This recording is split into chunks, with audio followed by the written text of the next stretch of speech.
कि निषाद समाज के हक अधिकार के लिए हम लोग लड़ाई लड़ रहे हैं। जब तक सत्ता पावर में नहीं रहेंगे तब तक आपका कुछ नहीं होना। भारतीय जनता पार्टी को ये संदेश पहुंचाया जा रहा है कि आरक्षण नहीं तो वोट नहीं। 17 तारीख को बुलाया कि आरक्षण का घोषणा होगा, लखनऊ में आरक्षण का घोषणा नहीं हुआ। 2-4-5 सालों के अंदर में हम लोग अपने दम पे आरक्षण ले लेंगे, हमें किसी के पीछे घूमने की आवश्यकता नहीं। आज पूरे बिहार में मछली बाजार बनाना है, 100 करोड़ रुपया लागत से हम बना रहे हैं, ऑर्डर दे रहे हैं। आज बिहार में बड़े पैमाने पे तालाब बनाना है तो उसके लिए सब्सिडी दे रहे हैं। एक MLC बन के काम हो गया, बेटा को सांसद बना लिए, तो वो उनकी राजनीति का तो लड़ाई आरक्षण हो। और जब आरक्षण होगा तो हम तो बेगर कंडीशन का भारतीय जनता पार्टी को मदद करने के लिए तैयार हैं। तो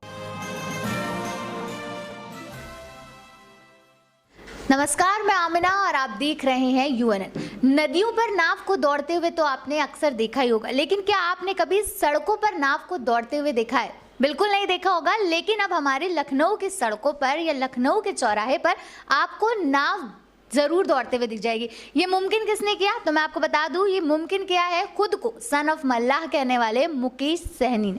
तो हमारे साथ VIP संस्थापक मुकेश सहनी जी मौजूद है, तो हम इनसे बात करेंगे और इनसे पूछेंगे ये आइडिया लाते कहाँ से हैं आप? चलिए, बहुत बहुत धन्यवाद। आपने बहुत ही विस्तार से आपने बताया है। ये आइडिया मतलब हम लोग शहर में रहे हैं, मुंबई जैसे शहर में रहे हैं, फिल्मी नगरी में रहे हैं, तो बहुत सारे चीज़ें मैंने मुंबई से सीखा है। और ये सारे चीज़ें जो है, चुनाव चिन्ह भी हमें नाव मिला है। ऑलरेडी बिहार में हमारे चुनाव चिन्ह नाव है। उत्तर प्रदेश में भी चुनाव आयोग ने हमें नाव आवंटित किया है ताकि हम पूरे प्रदेश में चुनाव लड़े। लेकिन अभी हम पूरे प्रदेश में तैयारी नहीं कर रहे। हम 165 सीट पर, खास करके पूर्वांचल में ज़्यादा से ज़्यादा सीट होगा और पूरे प्रदेश में 165 सीट लड़ेंगे। मजबूती से चुनाव लड़ेंगे। 6 महीना से आप देख ही रहे हैं कि लगातार हमारी पार्टी मजबूती से काम कर रहे हैं। खास करके निषाद समाज के हक अधिकार के लिए हम लोग लड़ाई लड़ रहे हैं। मैं मुंबई से बिहार जब मैं आया तो अपने समाज के हक अधिकार के लिए लड़ाई लड़ने के लिए आया। लड़ाई लड़ते लड़ते मुझे एहसास हुआ कि जब तक सत्ता पावर में नहीं रहेंगे तब तक आपका कुछ नहीं होना है। तो उसके लिए हमने पॉलिटिकल पार्टी बनाया और लड़ाई लड़ते लड़ते सत्ता में पहुंच गए।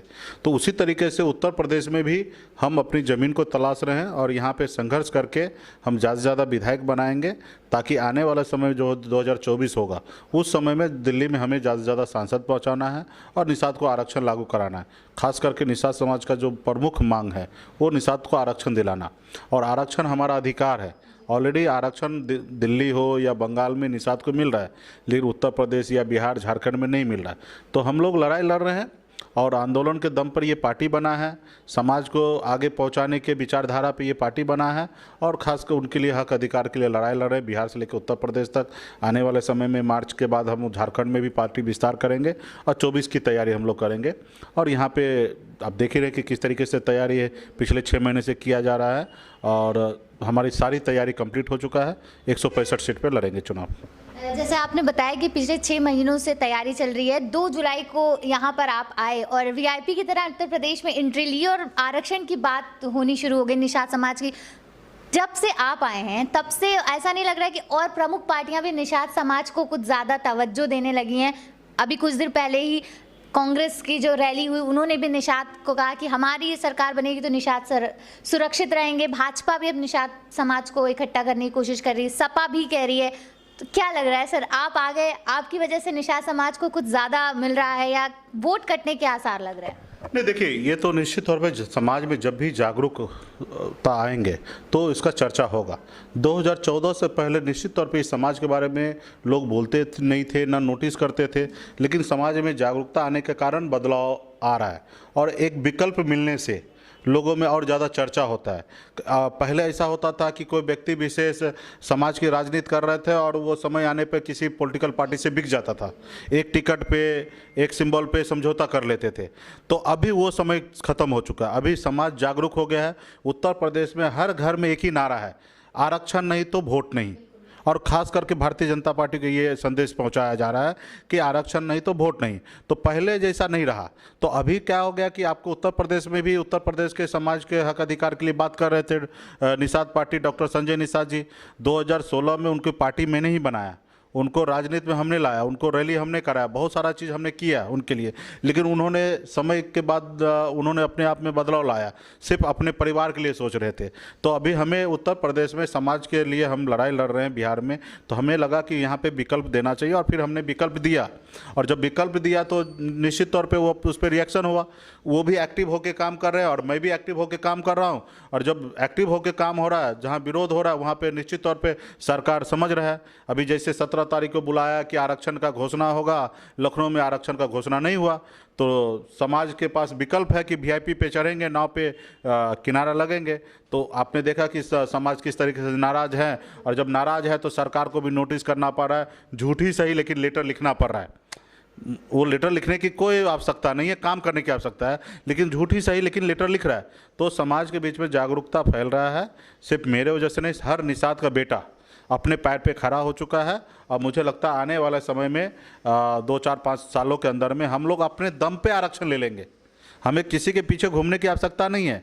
कल तक हम जब सत्ता पावर में नहीं थे तो हम हर किसी के सामने हाथ फैलाते थे कि सर ये काम हमारा कर दो, लेकिन आज बिहार में हम पावर में हैं, सरकार में हैं, आज मंत्री में बना हूँ, मैं आज किसी के सामने हाथ नहीं फैला रहा हूँ, मैं वहाँ पे डिसीजन लेता हूँ। आज पूरे बिहार में मछली बाज़ार बनाना है, 100 करोड़ रुपया लागत से हम बना रहे हैं, ऑर्डर दे रहे हैं। आज बिहार में बड़े पैमाने पे तालाब बनाना है तो उसके लिए सब्सिडी दे रहे हैं। तो जो काम के लिए कल तक 18 से पहले हम लोग दूसरे के पीछे घूमते थे, ये कर दो वो कर दो, वो काम मैं खुद कर रहा हूँ। रहा कि अभी दिल्ली में पावर लेके जाना है, क्योंकि आरक्षण दिल्ली से होना है, तो इसलिए हम लोग उत्तर प्रदेश में के निषाद भाई से मदद ले रहे हैं। और यूपी, बिहार और झारखंड के निषाद जिस रोज अपने पैर पे खड़ा हो जाएगा, उसको दिल्ली क्या दुनिया के बड़े से बड़े ताकत को हम झुका देंगे। जैसे कि आपने कहा निषाद समाज की बात कर रहे हैं, कहीं ना कहीं आरक्षण का मुद्दा आपने उठाया, और संजय निषाद जी जो है गठबंधन कर लिए भाजपा से। अगर उन्हें गठबंधन मिल गया तो बात ये नहीं हो गई मेहनत की आपने, क्रेडिट वो लेके गए? नहीं, ऐसी बात नहीं होगा। वो भी समाज का ही बेटा है, वो एक एमएलसी बन के खुश रहना चाहता वो रहे, लेकिन हम लोग अपनी ज़मीन बनाएंगे और आने वाले भविष्य में हम लोग एमएलसी बनाएंगे, विधायक बनाएंगे, सांसद बनाएंगे, सब चीज़ हम लोग करेंगे।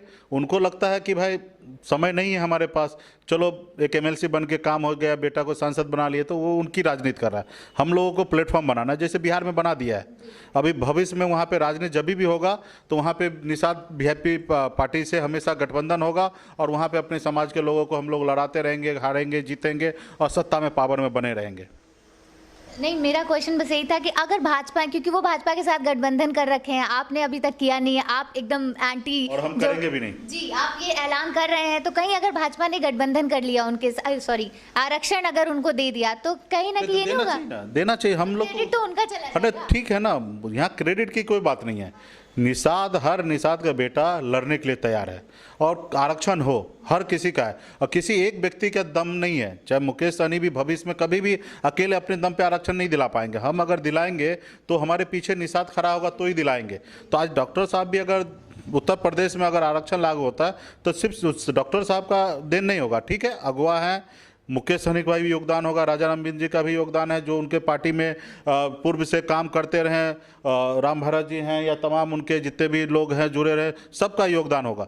आरक्षण तो हो, हम लोगों का तो लड़ाई आरक्षण हो, और जब आरक्षण होगा तो हम तो बेगर कंडीशन के भारतीय जनता पार्टी को मदद करने के लिए तैयार हैं। तो हमारा तो एक ही उद्देश्य है कि आरक्षण कंप्लीट हो, फिर आरक्षण कंप्लीट हो जाएगा तो फिर हम लोगों को इतना संघर्ष करने की आवश्यकता नहीं गिरेगा। थैंक यू बहुत बहुत। तो ये थे मुकेश सहनी जी, जिन्होंने बताया कि भाई इनका मुद्दा सिर्फ इतना है कि निषाद समाज को आरक्षण मिले, कैसे मिले ये कोशिश कर रहे हैं, लेकिन ये नहीं चाहते कि भाई क्रेडिट हम ले लें। और भी ऐसी बड़ी वीआईपी खबरें जो होंगी हम आप तक पहुंचाते रहेंगे, इसलिए देखते रहिए यूएनएल।